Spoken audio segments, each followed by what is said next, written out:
नमस्कार साथियों, आप सभी लोगों का स्वागत है आपके जो है क्लास गणित एवं शिक्षण। जी हाँ, आज आप लोगों के लिए लेके आए हैं गणित एवं शिक्षण पेडागोजी का क्लास जो है, जिसमें आपको ये बताया जाएगा कि गणित के प्रश्न कैसे हल किए जाते हैं। तो देखिए, ये सीटेट भाई के लिए टेट और बीटीसी, जी हाँ, टॉप 20 है। लगातार हम आपको टॉप 20 देते चले आ रहे हैं। ये हमारा तीसरा एपिसोड है, तीसरी क्लास है। तो बिल्कुल आप परीक्षा में जाने से पहले इन सभी क्वेश्चंस को एक बार अवश्य देख लें। कहीं ऐसा ना हो कि बाद में आपको पछताना पड़ जाए, क्योंकि ये ऐसे चुनिंदा प्रश्न हैं साथियों, जो कि परीक्षा में हर हाल में पूछे ही जाते हैं। इसकी वजह से कहीं आपका नुकसान न हो जाए, ज़रूर इस वीडियो को ज़रूर देखकर जाएं। तो चलिए, हमारा पहला क्वेश्चन भी आ गया है स्क्रीन पर।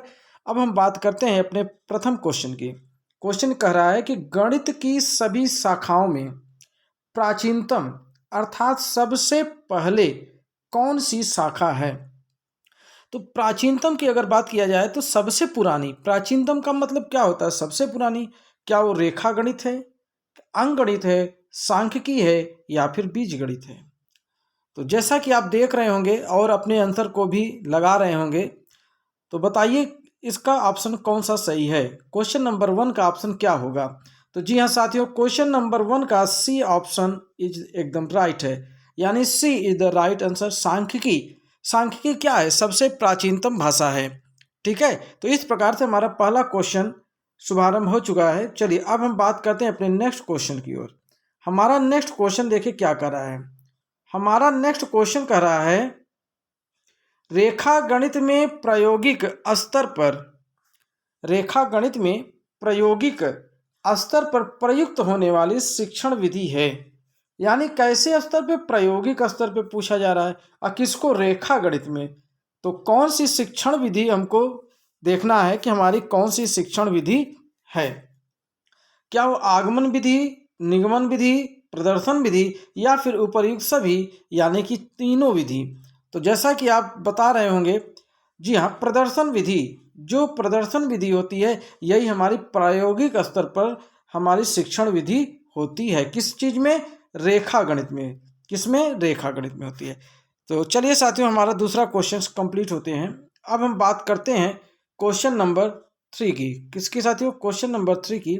बिल्कुल आप बने रहिए, ऐसे क्वेश्चन हम आप लोगों के लिए लेके आए हैं, बिल्कुल चुन कर लाए हैं, चुन कर, जो कि परीक्षा में आपको आना ही आना है। परीक्षा के दृष्टिकोण से बहुत ही इम्पोर्टेंट क्वेश्चन है। एक अच्छी मूल्यांकन विधि वह है जिसमें देखा जाए, एक अच्छी मूल्यांकन विधि, इवेल्युएशन मेथड। कौन सी इवेल्युएशन मेथड अच्छी होती है? कि बालक के व्यवहार में परिवर्तन करने की विधि, इसको देखा जाता है, या शिक्षण हेतु अपनाई गई विधि, या पाठ्य वस्तु से संबंधित विधि।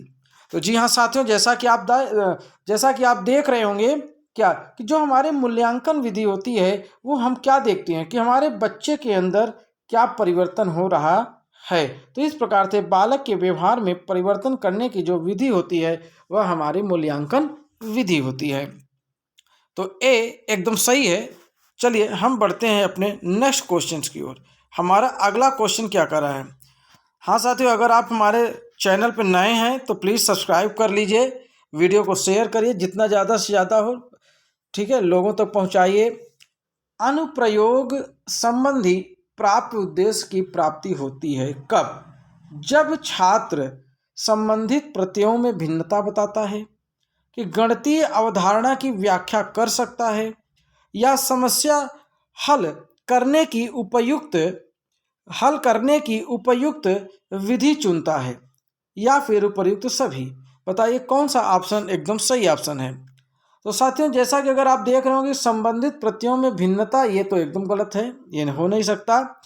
गणितीय अवधारणा की व्याख्या भी नहीं होगा। इस प्रकार से आपका ऑप्शन नंबर जो सी है, समस्या के हल करने की उपयुक्त विधि, तभी तो वो अपने अनुप्रयोग को प्राप्त करेगा। तो इस प्रकार से सी ऑप्शन एकदम राइट ऑप्शन है।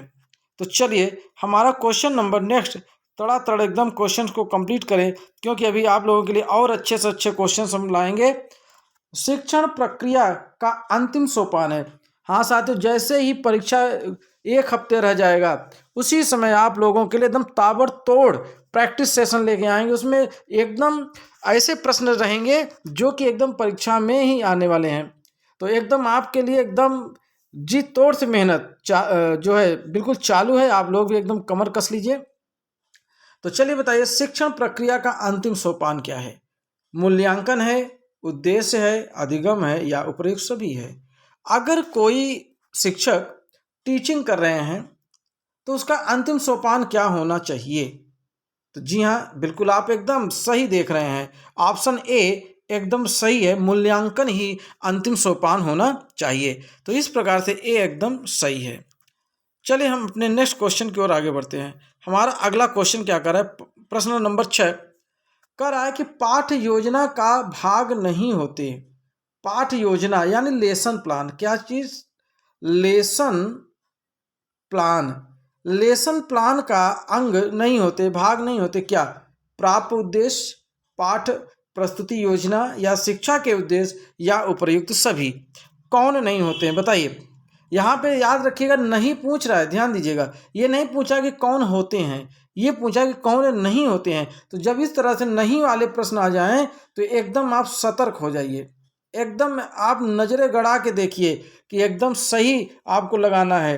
तो बताइए प्रश्न नंबर 6 का सही ऑप्शन क्या है? जी हाँ, हमारा यह है, पाठ योजना का जो भाग है वो शिक्षा के उद्देश्य नहीं होने चाहिए, प्राप्त उद्देश्य भी होना चाहिए, पाठ प्रस्तुति भी योजना होनी चाहिए, लेकिन शिक्षा के उद्देश्य नहीं होते। तो इस प्रकार से हमारा प्रश्न नंबर 6 का जो है सी ऑप्शन एकदम सही है।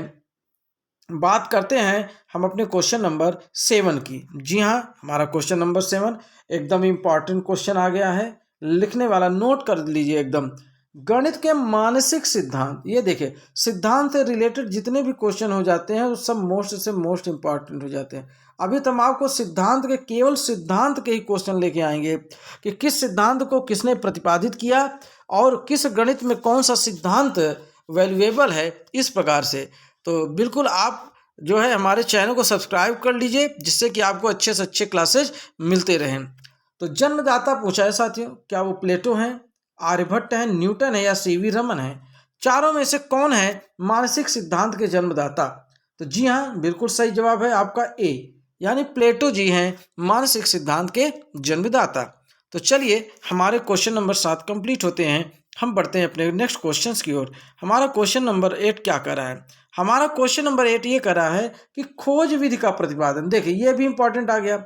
अभी आपने मानसिक सिद्धांत देखा, अब आपने देखा खोज विधि। तो देखिए है ना, एकदम मैं क्या कर रहा हूँ, मैं एकदम यही बता रहा हूँ कि एकदम ऐसे प्रश्न आए हैं जो कि आपके परीक्षा में बिल्कुल आने तय हैं, 100% आने तय हैं, इसमें कोई दो राय नहीं है। बस आप नोट्स बनाते चलिए, एकदम नोट्स बनाते चले, क्रम से चल रहे हैं हम और स्टेप बाय स्टेप चल रहे हैं, तो इसलिए आपका नोट्स बहुत ही आसानी से बन जाएगा। तो चलिए खोज विधि का प्रतिपादन बताइए भाई। खोज विधि का प्रतिपादन किया किसने? प्रोफेसर आर्मस्ट्रांग ने, किलपैट्रिक ने, ड्यू ने या स्किनर ने? तो जी हाँ, प्रोफेसर आर्मस्ट्रांग ने। किसने? आर्मस्ट्रांग। तो 8वें का ए ऑप्शन एकदम सही है, 100% सही है। तो चलिए बात करते हैं हम अपने नेक्स्ट क्वेश्चन 9 की, निगमन विधि का उपयोग। चलिए देखते हैं निगमन विधि का उपयोग कहाँ किया जाता है। मानसिक क्षमता बढ़ाने के लिए, कि वैज्ञानिक दृष्टिकोण विकसित करने के लिए, सूत्र की स्थापना करना या सूत्र का प्रयोग करना? तो इस प्रकार से हमारा जो 9वां है, 9वें का क्या ऑप्शन होना चाहिए? निगमन विधि पूछ रहा है। क्या पूछ रहा है? निगमन विधि। तो जी हाँ, निगमन विधि की अगर बात करेंगे तो निगमन विधि में हमारा जो ऑप्शन नंबर डी है, यानी सूत्र का प्रयोग करना, एकदम सही है, क्योंकि निगमन विधि में ही सूत्र का प्रयोग किया जाता है। तो एकदम इम्पॉर्टेंट है। ये भी पूछ सकता है कि सूत्र का प्रयोग किस विधि में किया जाता है, क्वेश्चन को घुमा सकता है, इसलिए आप बिल्कुल तैयार रहिए। तो क्वेश्चन नंबर 10, सामान्य से विशिष्ट की ओर शिक्षण का सूत्र आधारित विधि है। देखिए ये कह रहा है कि सामान्य से, याद ध्यान दीजिएगा, सामान्य से किस ओर बढ़ना है? विशिष्ट की ओर बढ़ना है। किस ओर? विशिष्ट की ओर। अगर हम सामान्य से विशिष्ट की ओर बढ़ते हैं तो कौन सी विधि हमारे लिए आधारित होगी? क्या वह आगमन विधि होगी, निगमन विधि होगी, या आगमन और निगमन विधि दोनों होगी, या फिर ऑप्शन डी होगा विश्लेषण विधि। तो हमने अभी ऊपर भी मैंने बताया अभी क्या कि हमारी जो निगमन विधि है, कौन सी निगमन विधि है, वो हमारी सामान्य से विशिष्ट की ओर होती है। कैसे होती है? सामान्य से विशिष्ट की ओर होती है। तो इस प्रकार से ये क्वेश्चन एकदम इंपॉर्टेंट लगा लीजिए, नोट कर लीजिए। क्वेश्चन को घुमा देगा, निगमन विधि संबंधित है किससे? सामान्य से विशिष्ट से। कैसे? सामान्य से विशिष्ट की ओर। ठीक है, इस प्रकार से हमारे 50% कंप्लीट होते हैं। अब हम क्वेश्चन नंबर 11 की बात करेंगे। हमारा क्वेश्चन नंबर 11 क्या कर रहा है? 11 ये कह रहा है आराम से कि विशिष्ट से सामान्य। देखिए, अभी आपने पढ़ा सामान्य से विशिष्ट, है ना? तो वो उसमें कौन था? निगमन विधि था। कौन सा था? निगमन विधि था। किसमें? सामान्य से विशिष्ट की ओर। लेकिन यहाँ उल्टा कर दिया, विशिष्ट से सामान्य कर दिया, या फिर स्थूल से सूक्ष्म। ये देखिए, स्थूल से सूक्ष्म की ओर शिक्षण सूत्र पर कौन सी आधारित विधि है? तो जी हाँ, अगर ये निगमन विधि थी क्या? सामान्य से विशिष्ट, तो जो आगमन विधि है वो क्या है? वो विशिष्ट से सामान्य की ओर। किस तरह? विशिष्ट से सामान्य की ओर। और दूसरा आगमन विधि जो हमारा है वो स्थूल से सूक्ष्म की ओर है। कैसे? स्थूल से सूक्ष्म की ओर और विशिष्ट से सामान्य की ओर आधारित विधि होती है। इस प्रकार से हमारे क्वेश्चन नंबर 11 कंप्लीट होते हैं। बिल्कुल आप नोट्स बना लीजिए, क्योंकि ये नोट्स इतने इम्पॉर्टेंट क्वेश्चंस आपको बार बार नहीं मिलने वाले, तो नोट्स बिल्कुल तैयार रखिए आप। क्वेश्चन नंबर 12, रेखा गणित में कौन से आयाम को प्रमुख स्थान दिया जाता है? रेखा गणित की बात हो रही है, किस आयाम को? पहली बात तो क्या वो आकार को, विस्तार को, या स्थित को, या उपर्युक्त सभी को? तो अगर हम रेखा गणित की बात करें तो उसमें आकार वगैरह बताया ही जाता है कि नहीं? विस्तार भी इंक्रीजिंग होता है, स्थिति भी, परिस्थिति भी, स्थिति परिस्थिति कुछ भी, है ना? इस प्रकार से तो ये हमारे क्या है? रेखा। अर्थात इसमें हमारा जो है क्वेश्चन नंबर 12 का जो डी ऑप्शन है, उपर्युक्त सभी, एकदम सही है। सभी होते हैं, आकार, विकार और विस्तार और स्थिति, ये सभी होते हैं। चलिए हम बात करते हैं अपने क्वेश्चन नंबर 13 की। हमारा क्वेश्चन नंबर 13 क्या कर रहा है? क्वेश्चन नंबर 13 कर रहा है कि गणित शिक्षण के प्रेरणात्मक सिद्धांत के सूत्र हैं। अब यहाँ देखिए फिर सिद्धांत आ गया। और कौन सा सिद्धांत आ गया? प्रेरणात्मक सिद्धांत, याद रखिएगा। तो ये एकदम इंपॉर्टेंट है। हम आपको केवल सिद्धांत की एक क्लास बना के देंगे आपको, ठीक है? तो बताइए, सक्रियता है, सजीवता है, या उपयुक्त दोनों है, या इनमें से कोई भी नहीं? कौन सा ऑप्शन एकदम सही है 13 का? तो जी हाँ, 13 का जो बी ऑप्शन है, सजीवता। कौन सी ऑप्शन? सजीवता। ये एकदम प्रेरणात्मक सिद्धांत के सूत्र पर आधारित होती है। तो इस प्रकार से याद रखिएगा, प्रेरणात्मक का संबंध किससे है? सजीवता से है। क्वेश्चन का मूड कभी भी बदल सकता है। कल जो है कुछ भी आप पढ़ के जाइए, लेकिन ये है कि अगर परीक्षा में आ जाए तो आप कॉन्सेप्ट आपका कंप्लीट होना चाहिए। गणित शिक्षण के लिए पाठ योजना का निर्माण आवश्यक है। अगर पाठ योजना का निर्माण अगर आवश्यक है तो क्या होगा? शिक्षक को पाठ याद होता है, या विषय वस्तु का विकास मुख्य वस्तु ढंग से किया जाता है, या छात्रों की कमजोरियों का पता लगता है, या विषय का गूढ़ अध्ययन कराया जा सकता है? तो बताइए 14 नंबर का कौन सा ऑप्शन एकदम सही है? तो जी हाँ, 14 नंबर का बी ऑप्शन एकदम सही है। विषय वस्तु का विकास मुख्य व्यवस्थित ढंग से किया जाता है। यह है हमारा क्या? गणित शिक्षण के लिए पाठ्य योजना का निर्माण इसीलिए किया जाता है जो कि व्यवस्थित ढंग से उसको जो है विकास किया जा सके। तो चलिए हमारे अगले क्वेश्चन से, हमारा अगला क्वेश्चन क्या कर रहा है? गणित विषय का सबसे अधिक संबंध। जी हाँ, वेल एकदम समझ लीजिए कि महा इम्पोर्टेंट। लीजिए भाई, एकदम लीजिए महा इम्पोर्टेंट। सबसे अधिक संबंध मैथ की अगर बात करें किससे है? क्या वो विज्ञान से है, कि नागरिक शास्त्र से है, कि भूगोल से है, कि समाजशास्त्र से है? गणित का संबंध सबसे अधिक किससे है? तो वो निश्चित रूप से विज्ञान के साथ ही होना चाहिए। ये एकदम 100% एकदम सही है, एकदम 100% करेक्ट है। तो चलिए साथियों, अब टॉप के 5 के नीचे के 5 के क्वेश्चन, ये एकदम बिल्कुल बिंदास क्वेश्चन है, बिल्कुल अच्छे ज़बरदस्त क्वेश्चन। ये तो बिल्कुल आप नोट्स बना ही लीजिए, अगर आपको याद हो तब भी नोट्स बना लीजिए। गणित के नियम व निष्कर्ष कैसे होते हैं? टॉप 1, ये देखिए टॉप 1 अर्थात जो 16 क्वेश्चन है टॉप 16 का, ये क्या कर रहा है कि वस्तुनिष्ठ, सार्वभौमिक, वस्तुनिष्ठ और सार्वभौमिक या कोई नहीं। तो जैसा कि आप देख रहे हो हमारा ये टॉपर क्वेश्चन नंबर 1 है कि गणित के नियम व निष्कर्ष कैसे होते हैं। तो जी हाँ, वस्तुनिष्ठ होते हैं और सार्वभौमिक होते हैं, उसके जो भी निष्कर्ष निकलते हैं वो वस्तुनिष्ठ और सार्वभौमिक दोनों होते हैं। इस प्रकार से हमारे टॉपर क्वेश्चन 1 का एकदम बेहतरीन आंसर। चलिए अब हम बात करते हैं अपने टॉपर नंबर दूसरे क्वेश्चन को। क्या करा कि वह जो उद्देश्य शिक्षक गणित पढ़ाने के बाद कक्षा में ही प्राप्त कर लेते उसे कहा जाता है।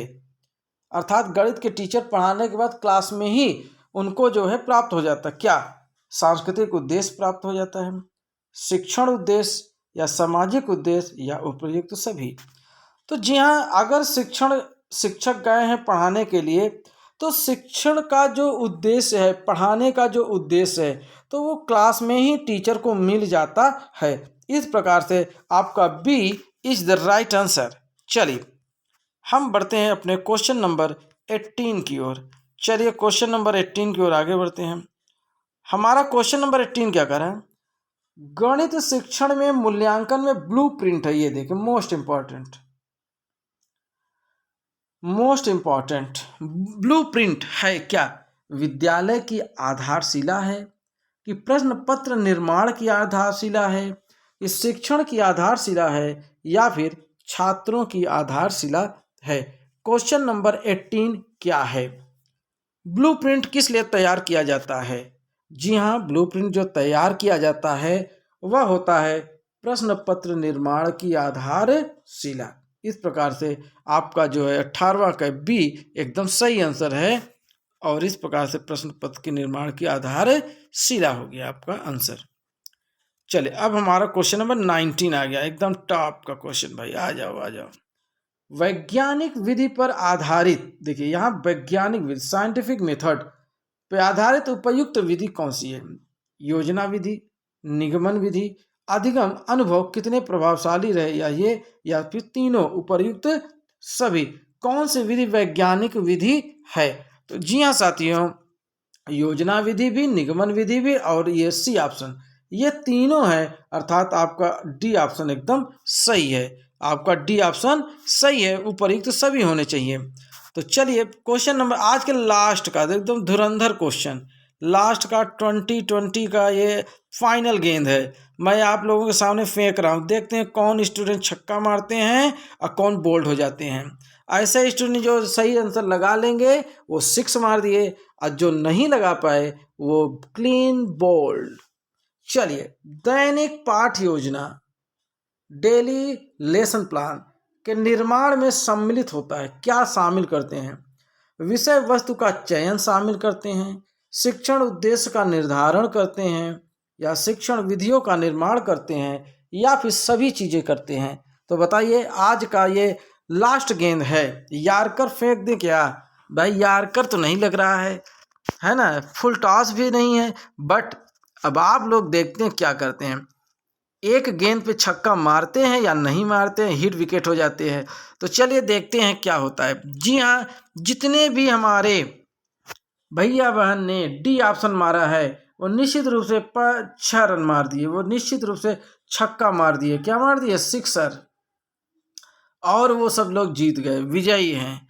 ठीक है, इस प्रकार से हमारे सभी जो है दैनिक पाठ योजना में शामिल किए जाते हैं। तो साथियों इस प्रकार से आप लोगों ने 20 क्वेश्चंस टॉप के 2020 क्वेश्चन कंप्लीट कर लिए हैं मैथ के पेडागॉजिक जो है पार्ट का। तो अब इसी शब्दों के साथ हम आप लोगों से विदा लेंगे और अगली क्लास में पुनः हाजिर हो जाएंगे और नए एकदम टॉप के 20 क्वेश्चन पुनः लेकर के। ठीक है साथियों, इस बार के और बेस्ट क्वेश्चन रहेंगे, हमारे नोट्स आप कंप्लीट करते चलिए। जब परीक्षा बचेगा 1 हफ्ते लगभग, उसमें आपको इतनी टॉप के जो है प्रैक्टिस करा दी जाएगी कि आपका एक भी क्वेश्चन छूटने नहीं दिया जाएगा। और आपका जो सी टेट एग्ज़ाम जो है 130-140 प्लस आपका आएगा। तो चलिए साथियों, इसी के साथ ही जय हिंद, जय भारत।